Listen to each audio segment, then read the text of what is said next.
দেখছেন, যত মতদর্শ একটা জিনিসকে কেন্দ্র করে, তার নাম কি? ইলাহ। যত ঝুট ঝামেলা এই জায়গায়, এটি হচ্ছে মাইক্রো থিওলজি, যেটাকে বলা হয় ইসলামের একেবারে কেন্দ্রবিন্দু। আল্লাহ তার মূল অস্তিত্ব হচ্ছে ইলাহ। আল্লাহ একটা নাম, একটা গুণবাচক নাম, জলিল কদর একটা নাম, কিন্তু মূল কি?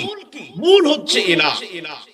সৃষ্টির এবং স্রষ্টা মূলটা হচ্ছে ইলাহ। পৃথিবী যা কিছু আছে, নবমণ্ডল, ভূমণ্ডল, আপনি যা কিছু দেখতে পারেন, আসলে সে কথাই সমস্ত কিছুর মূল হচ্ছে কি?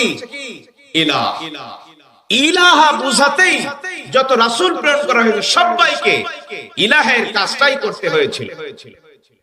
আদম আলাইহিস সালাম থেকে শুরু করে এ পর্যন্ত 2024 পর্যন্ত যে দাওয়াত, যার দিকে আহ্বান, তার প্রথম নাম